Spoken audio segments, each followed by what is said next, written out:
Ça, c'est le truc qui m'a le plus choqué et auquel je m'attendais vraiment pas du tout. C'est que du fait qu'ils ont des difficultés à avoir le cœur de notre électorat, ça a des conséquences sociologiques dans un autre sens. Et c'est ça à quoi je ne m'attendais pas. J'ai vu un sondage dans lequel les redressements socio-démographiques purs, c'est-à-dire pour que la population colle en âge, en zone d'habitation, en niveau de revenus, en niveau d'études, etc., en hommes-femmes, c'est pareil, ils ont des fois des sous-représentations de certaines catégories, donc ils pondèrent à la hausse les résultats obtenus. J'ai vu des sondages, enfin j'ai vu un sondage en particulier, où en faisant juste ce redressement-là, ils trouvaient Marine Le Pen à 46% au premier tour. Donc là, vous avez deux hypothèses. Soit vous vous dites, oh là là, mon Dieu, les fascistes sont aux portes du pouvoir. Soit vous vous dites, qu'est-ce que c'est que cet échantillon de base pourri qui, à l'évidence, quand on le redresse sociodémographiquement, a un biais qui est d'être plus à l'extrême droite que la population générale. Et ben les sondeurs, ils se disent pas, il y a un problème dans mon échantillon. Ils se disent, ouais, t'inquiète, on va sortir quand même les résultats du sondage et ça passe. Ils ont deux problèmes, ils nous sous-représentent et ils surreprésentent le RN. Donc vous voyez aussi pourquoi je suis dans un niveau de confiance vis-à-vis de l'entrée dans l'élection présidentielle. C'est que je sais qu'il n'est pas vrai que le RN est aussi haut et il n'est pas vrai qu'on soit, j'allais dire aussi bas, mais on est déjà à 16. Mais il n'est pas vrai qu'on soit à 16. On est beaucoup plus fort que ça. Et la dynamique qu'on ressent, honnêtement, en fait, il n'y a pas besoin d'être un aigle, quoi. Il suffit de voir les discussions qu'on peut avoir avec les uns les autres, les gens qui disaient, bon, plus la France insoumise, ou plus jamais Mélenchon, ou je sais pas quoi, et qui là disent, ah, franchement, ça va, quoi. Il y a des gens qui sont organisés, qui sont solides, on va leur filer le coup de main et tout. Moi, je le vois autour de moi, des gens qui étaient plus, on va dire, SOSDEM, quoi, et puis qui se disent, ouais, allez, on va vous aider parce que vous allez y arriver, quoi. Ou même des gens plus radicaux qui se disent que, bon, cette fois, il faut y aller, quoi.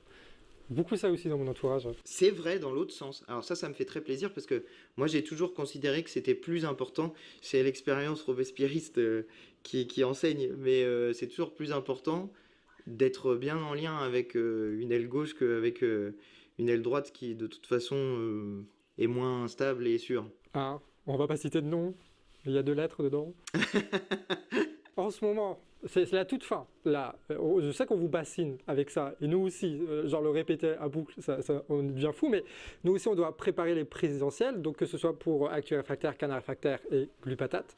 Donc vous pourrez retrouver en description notre financement. Voilà, c'est les derniers jours qui restent là. Il faut qu'on atteigne les 150 000 € pour pouvoir payer tous les salaires égaux du Canard Réfractaire qui vous permettent d'accéder gratuitement, totalement librement à des tas d'informations que vous ne voyez pas ailleurs. Et sachant que, je ne sais pas si vous l'avez remarqué, on va faire de plus en plus de ce genre d'interviews, donc soit avec des responsables politiques, soit avec n'importe qui a des trucs intéressants en tête et que vous n'entendez pas ailleurs.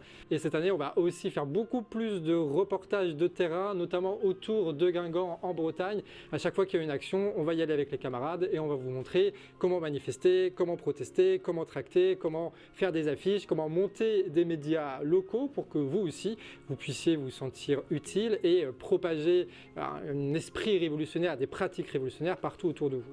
Donc n'hésitez pas, en description, il y a le lien Tipeee. On peut rien faire en fait sans financement. Et nos adversaires, ils ont tellement de fric que eux, ils peuvent se permettre de gaspiller l'argent, d'utiliser leur argent en essayant de convaincre que la France insoumise est terrible. Ils ne parviennent à rien.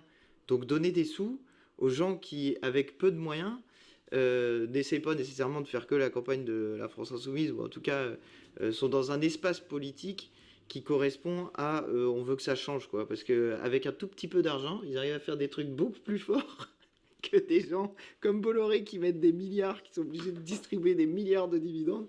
Et ben nous, c'est des sommes qui n'atteignent même pas les 7 chiffres, donc vraiment, aider les médias indépendants. Et d'ailleurs totalement transparent, ça c'est pour votre programme, là vous pourrez demander aux médias d'être totalement transparents sur leurs dépenses, ça nous oblige à être très carré et à pas trop s'embourgeoiser, donc moi je propose ça pour la France Insoumise. Les sondages, c'est un peu le produit aussi d'un autre système, c'est celui des médias, parce qu'en fait ils font un sondage, ils le payent je sais pas combien là, et puis après ils parlent dessus toute la journée sur leur plateau à la con avec des gens qui n'ont pas d'analyse mais qui font du blabla. Toi, comment est-ce que tu vois un peu ce système médiatique et c'est quoi votre stratégie, vous qui êtes candidat à l'élection présidentielle, pour affronter ce système médiatique-là ? Bon alors, déjà, c'est vrai, les sondages sont le sous-produit d'un système médiatique qui a besoin de travailler à pas cher Et paradoxalement, même si pour nous ça semble être des sommes considérables, je veux dire un sondage à l'élection présidentielle, plus vous augmentez en plus le nombre de personnes interrogées, plus il y a des coûts qui sont élevés. Mais pour nous, ça va représenter des coûts énormes de payer 2000, 5000 ou même 10 000 euros pour un sondage. Pour eux, non. Finalement, c'est pratique. Vous pouvez occuper la journée comme ça évite d'envoyer des reporters sur le terrain. Tu peux faire ton plateau où il y a des gens qui racontent n'importe quoi pendant toute une journée et tu as juste payé ton sondage. Donc, c'est pratique. Plus, ça leur fait de la pub parce que tu es obligé de citer le commanditaire du sondage au moment où tu l'annonces à l'antenne. Donc, s'il y a une autre chaîne qui veut l'utiliser, elle est obligée de dire sondage machin chouette pour BFM TV, CNews, ce que tu veux. Donc, eux, c'est un effet de leur production.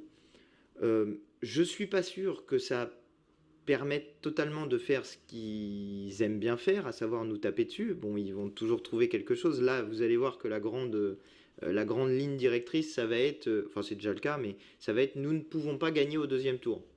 Ça va être ça, vous allez voir. Et ça, c'est pour décourager de voter pour nous au premier tour. Mais Fabien Roussel, lui, il peut gagner au second tour. C'est ça qu'il faut retenir. eh ben voilà, vous imaginez si jamais quelqu'un à 3% peut par miracle se hisser au seuil du deuxième tour, là tous les gens de droite vont voter pour lui parce que il est plus respectable. Par ailleurs, c'est une vue de l'esprit que si jamais c'était un autre d'entre nous qui propose un programme de rupture avec le capitalisme ou au minimum de mettre de l'eau dans le vin du capitalisme, de croire que le système médiatique le traiterait tranquillement. Mais le lendemain du jour où c'est pas nous, c'est le suivant qui se prend les sauts de boue dans la tête. Et l'avantage qu'on a nous par rapport aux autres, c'est qu'on en a tellement pris que les gens y croient beaucoup moins. Donc ça nous donne un avantage. Mais du coup, pour répondre sur la question comment on combat le système médiatique, en fait, il y a plusieurs aspects. Le premier et le plus important pour nous, c'est on s'en rend autonome autant que possible.